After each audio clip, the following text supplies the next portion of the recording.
Welcome, Age of Vintage Society.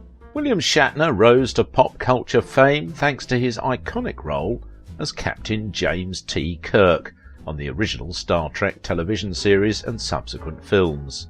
While the beloved science fiction franchise is known for its bright futuristic outlook on polarizing topics, humanity overcoming its differences to boldly go where no man has gone before, Shatner isn't exactly known for being a paragon of inclusiveness or progressive thought.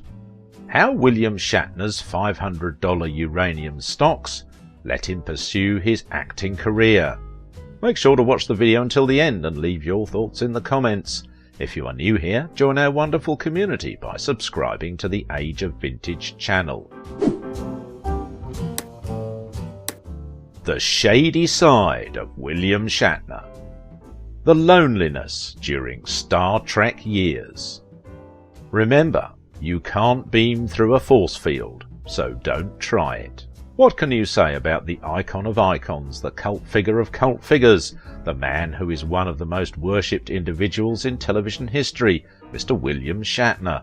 Although he has had a very checkered and eclectic movie, stage and TV acting career for almost 6 decades, as we all know so well, Shatner will forever be Captain James Tiberius Kirk, the captain of the starship USS Enterprise on the classic TV series Star Trek, in the minds of his legions of devoted fans. It was a 5-year mission to explore strange new worlds, to seek out new life and new civilizations, which rocketed him to true star status. William Shatner is best known for his portrayal of Captain James T. Kirk as the veteran police sergeant T.J. Hooker and as attorney Denny Crane on The Practice and Boston Legal. He is often satirized for his exaggerated acting style. His technique has been called Shatnerian, describing someone whose acting is just a bit over the top. His unique acting style is beloved by many, so let's learn a little more about what makes this Hollywood icon tick. Outside of Star Trek, Shatner has had a varied career spanning 7 decades. Though his iconic character, he was an all-American kind of guy. Shatner is actually Canadian. He was born in Montreal in 1931. Bill Shatner's family name was originally spelled as Shatner, but it was anglicised by his paternal grandfather Wolf to fit the new country. His parents raised him in a Jewish religious setting, which is not surprising because of his family's background. In the family of William Shatner, religion was very influential. His grandparents were all Jewish people who immigrated to Canada from European countries such as Poland and Hungary. He had 2 sisters, Joy and Fala. One was older, the other younger, which made Shatner the middle child. Shatner's background was lower middle class. His father worked very hard and was seldom home. When he did come home, he was always tired. Life was a struggle.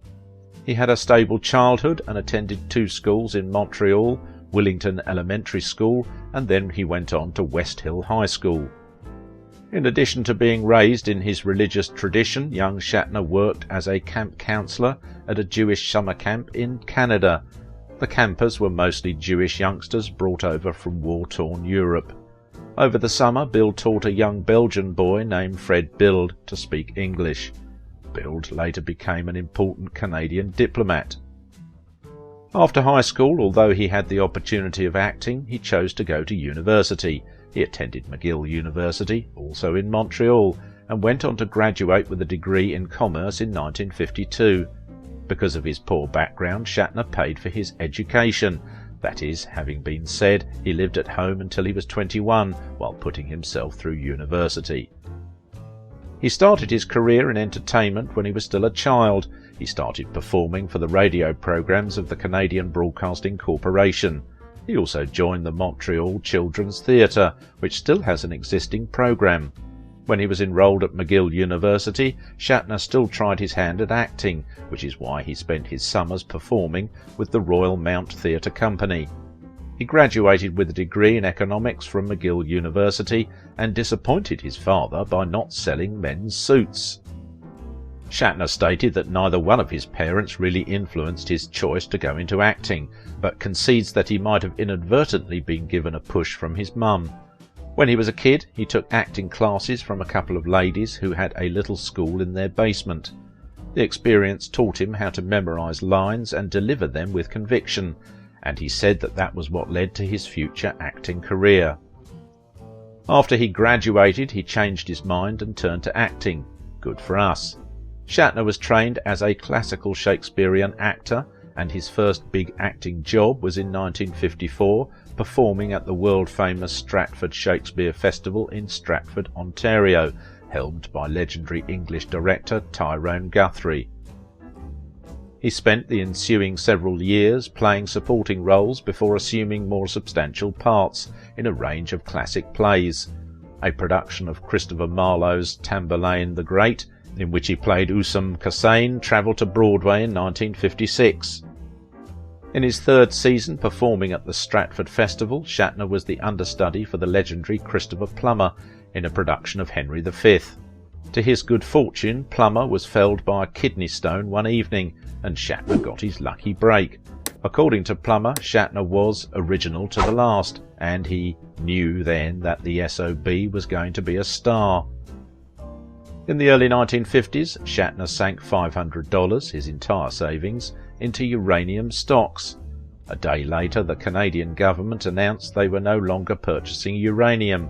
The financial loss delayed Shatner's move to New York to pursue his acting career. Shatner remained in New York City, performing in a range of theatre and television productions. In addition to gaining fame as an actor, he is also known for being an avid horseman. He has had many different hobbies across the decades, but the one that he loves most has to be raising and showing horses. He loves horse riding as well as playing tennis when he has some free time. The only thing Shatner loves as much as horses are dogs. He even had one named Kirk after his Star Trek character. His first ever credited film role was in 1951's The Butler's Night Off. He was billed as a cook. Prior to Star Trek, he was wary of accepting leading recurring roles in television, preferring to leave himself open for stage or film opportunities. But he did take on the title role in Alexander the Great, an ill-fated 1964 costume drama series co-starring Adam West and John Cassavetes. Only the pilot made it to air. Shatner worked steadily after that, largely in supporting roles in film and on television. He did not come to wider notice until he was cast as Captain James T. Kirk in writer and producer Gene Roddenberry's futuristic new television venture, Star Trek. Kirk commanded the starship USS Enterprise on its voyage to seek out new life and new civilizations, to boldly go where no man has gone before. The short-lived series became a cult hit and spawned an entire subculture of aficionados, known to some as Trekkies. Shatner did not profit from this at first. After the end of the series, he allegedly lived in his pickup truck for a time in the early 1970s. But when Enterprise became a worldwide success, Captain Kirk returned to the big screen. Between 1979 and 1994, 7 Star Trek films were released, always starring Shatner alongside Mr. Spock, Leonard Nimoy, and partly directed by him. Bill and Leonard Nimoy appeared on the same episode of The Man from U.N.C.L.E. in 1964, 2 years before Star Trek, and acted in a scene together. They didn't know each other at the time. They became good friends later. Shatner refers to Nimoy as his brother. He wasn't the first or even the second captain of the Starship Enterprise on Star Trek. The original pilot featured actor Jeffrey Hunter as Captain Christopher Pike. When both the show and Hunter failed to impress NBC executives, creator Gene Roddenberry approached Hawaii Five-0 star Jack Lord to take over the captain's chair in a retooled pilot. When Lord wanted 50% ownership of the show, Roddenberry turned to Shatner. Shatner claims he cannot do the hand gesture for the Vulcan salute, live long and prosper. When he had to do the salute on the show, his fingers needed to be taped or wired in place. Star Trek was immensely successful and became a staple in pop culture, spawning many spin-off series, books, video games and other media, along with a notoriously fanatic fan base. It became a pop culture phenomenon that can only be compared to Star Wars in its global popularity, with some pronounced rivalry among fans. However, the Star Trek universe is still more extensive in terms of content, thanks to 10 television series with numerous seasons and a total of 13 cinema films to date. Michael Myers' iconic mask from the Halloween franchise is actually based on Shatner's face. A William Shatner mask from a Halloween costume was purchased and painted white for the first film, giving birth to a horror legend. In a funny twist, Shatner confessed to once purchasing a Michael Myers mask and wearing it to go trick-or-treating with his daughters on Halloween. Throughout the 60s, his sci-fi adventures delighted television audiences, and his own popularity has grown with that of the show, comprising of numerous TV and movie appearances, as well as moments of self-parody and reflection. When Shatner agreed to take one last turn as Kirk in Star Trek Generations, he was looking forward to saying goodbye to the character forever, but after filming Kirk's death scene in the film, he found himself grieving for real. It was at that moment that he realised that Star Trek was far more important to him than he realised, and it made him set out to finally understand what makes fans so devoted. After the cancellation of Star Trek in early 1969, Shatner experienced difficulty finding work into the early 70s. With little money and few acting prospects, Shatner lost his home and lived in a truck bed camper, while he slowly rebuilt his acting career by taking almost any job he was offered. He was not afraid to talk about his highest highs and lowest lows. In true Shatner fashion, Bill is unapologetically himself.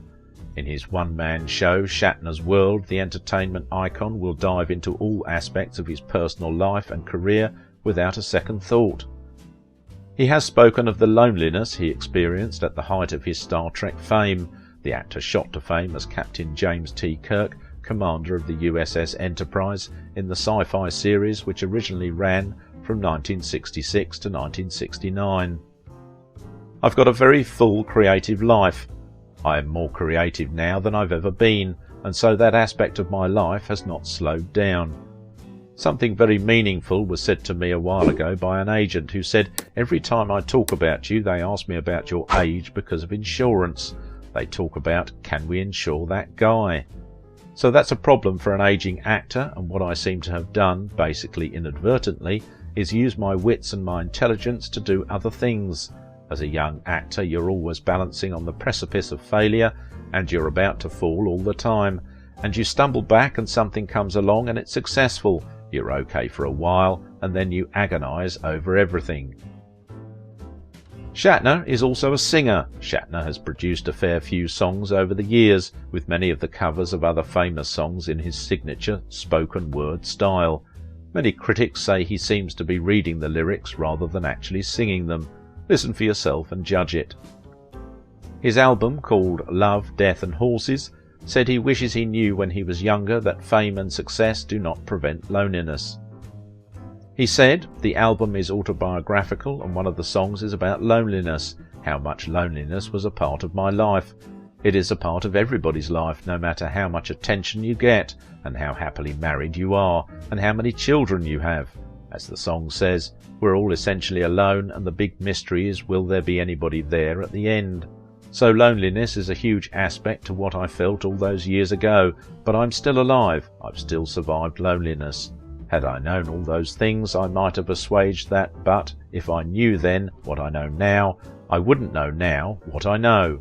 Shatner says he attributes the energy he still has to DNA, no question about it, and added, "I have lived a good life. I don't do drugs, I don't drink and smoke, and I try to exercise as much as possible with good food."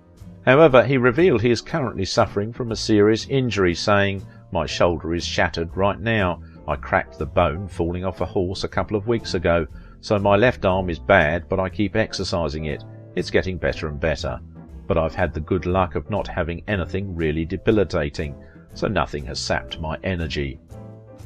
Shatner has always been known for his tremendous creative energy. When asked how he manages to keep it up, he replied, "I was built for the long run, not the short dash." Regardless of their faith, most people have a place where they can go to find peace. For Shatner, it's not a church or a synagogue. Of all the places he's been, including a Buddhist temple near Mount Everest and different sweat lodges, there's no place he loves being more than a stable. It turns out that William Shatner has a lot of opinions about a lot of things, and he really enjoys sharing them over Twitter. His fans certainly must enjoy hearing from him, because he's got 2.5 million followers hanging onto his every word. If you liked this video, don't forget to give it a thumbs up, subscribe if you are new here, and if you want to support my work, please visit my Patreon page.